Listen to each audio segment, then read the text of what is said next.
If you think the housing crisis is bad now, wait until you see what's coming by 2030. Experts across the board, economists, urban planners, housing researchers, are sounding the alarm. Not about the current crisis, but about what's heading straight for us. And yet, the government seems determined to press the accelerator. By 2030, Australia is on track to become one of the least affordable developed countries on Earth. Not by accident, but by design. In this exposé, we'll break down what's already failing, what will get worse, and why the next 7 years are critical to avoid a full-blown national collapse. Chapter 1. The forecast nobody wants to hear.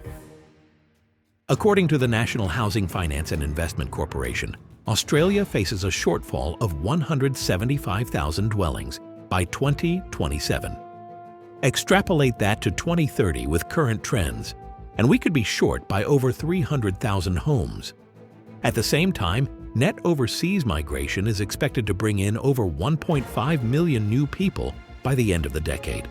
That's roughly adding a new Perth without building another Perth. And it's not just population growth, it's policy failure. State and federal governments continue to support mass migration while refusing to implement large-scale public housing, land use reform, or tax policy changes to discourage property speculation. If nothing changes, by 2030, housing will not just be unaffordable, it will be unattainable. Chapter 2. The price spiral that won't stop. Let's talk numbers. In 2023, the median house price in Sydney was already over $1.3 million. Melbourne was close behind at $920,000. And even regional towns like Ballarat and Coffs Harbour saw double-digit growth. By 2030, forecasts by CoreLogic and SQM Research suggest Sydney's median could approach $2 million. That's if current trends hold, and they're likely to accelerate. Rents are just as bad. In Brisbane, median rents rose 14.8% in a single year. By 2030, analysts project that the average rent for a two-bedroom unit in capital cities could exceed $850 per week. Wage growth? Stagnant. The average Aussie won't be earning anywhere near enough to keep up. Chapter 3. Generation Lockout. We're witnessing a new class of Australians, the locked out. By 2030, over 70% of Australians under 35 are expected to be long-term renters. That's not a lifestyle choice. That's a systemic failure. Young couples are being forced to live with parents until their 30s. Students are packed into share houses, 6 or 7 to a room. First home buyers now require on average more than a decade of saving just to afford a deposit. This isn't just about housing, it's about identity. Home ownership has long been the bedrock of middle-class stability in Australia. Remove that, and you hollow out the very idea of a stable life. Chapter 4. A nation of landlords and tenants. What we're really seeing is a two-class system. By 2030, the top 10% of property investors will own nearly 50% of all rental properties. These investors, many of them using negative gearing and capital gains tax discounts, are consolidating wealth while renters are stripped of options. Meanwhile, the government keeps rewarding speculation. Negative gearing costs taxpayers over $20 billion per year. That's money that could build public housing, renovate infrastructure, or subsidize rents. Instead, it props up an already bloated class of property moguls. Australia is no longer a country of owners. It's a playground for landlords.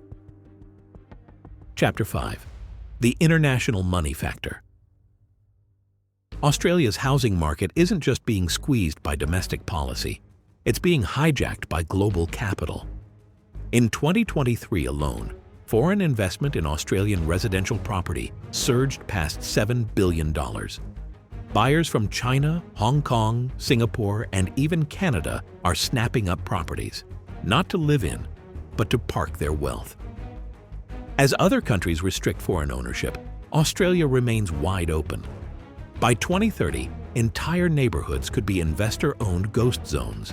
Streets lined with dark windows, empty apartments, and rent hikes justified by artificial scarcity.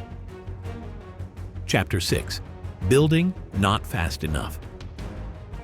The Albanese government has promised 1.2 million new homes by 2029. Sounds good? Look closer. That goal requires over 240,000 homes per year, a figure we haven't hit once in our modern history. In 2023, we managed around 180,000 during a boom.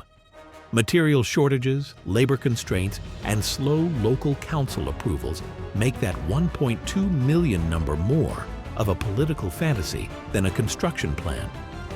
Even if we hit those targets, they won't be affordable homes. They'll be market-rate apartments built by developers looking for maximum return. The private sector cannot and will not solve this crisis alone. Chapter 7. What experts are really saying. The Grattan Institute, RMIT Urban Housing Lab, and even the Reserve Bank have all issued warnings. Housing supply is not meeting demographic needs. Policy incentives are distorting prices and concentrating wealth. Without urgent reform, housing inequality will become entrenched.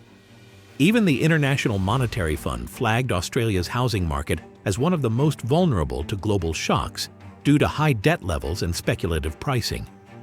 And yet, our leaders treat these warnings as background noise. Chapter 8. Public Housing, the Forgotten Fix. One of the most effective solutions is the one most ignored: public housing. In the 1980s, nearly 6% of Australians lived in public or community housing. Today, less than 2%. The waiting list in New South Wales alone exceeds 55,000 households. By 2030, without serious reinvestment, that list could triple. Instead of building government-owned housing, we rely on rent assistance, subsidies, and affordable housing definitions that are often anything but. The result? Billions spent helping people rent overpriced homes from landlords, while the root problem goes untouched. Chapter 9. The Social Consequences. This isn't just an economic issue, it's a social time bomb. As housing becomes more scarce and more expensive, we'll see increased homelessness, already rising year on year, worsening mental health, particularly among youth, delayed families and population decline, urban sprawl and environmental damage, greater political polarization as trust collapses. People who can't afford housing stop participating in society the same way. They stop voting, stop trusting institutions, and eventually stop believing in the system altogether.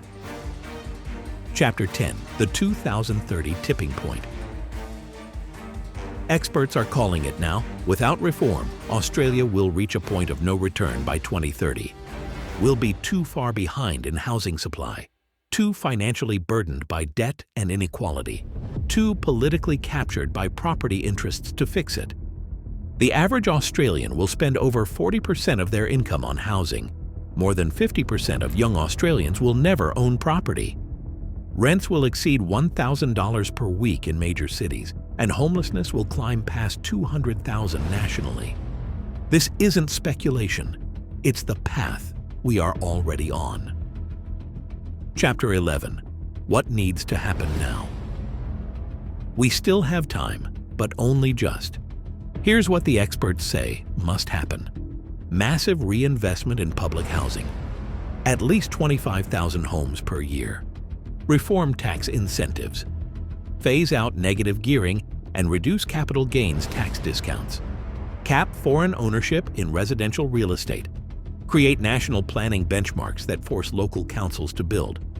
Redirect superannuation investment into affordable housing development. Legislate rent caps and stronger tenant protections nationwide. These aren't radical ideas. They're proven policy moves that other countries, like Finland, Singapore, and even Germany, have implemented with success. Final thoughts. Act or collapse. Australia's housing crisis isn't coming. It's already here. What's coming is collapse, unless we act. The window between 2024 and 2030 is the critical moment. The decisions we make in these next few years will determine whether the next generation lives in a functioning society or a fractured economy with no hope of escape. Housing is not just an economic asset, it's a human right. And if we continue to treat it like a stock market, we'll lose more than just affordability. We'll lose our social contract. Subscribe to Outback Crisis for more hard-hitting analysis of Australia's most pressing issues. And to see how mass immigration is tied to the housing collapse, watch this next video here.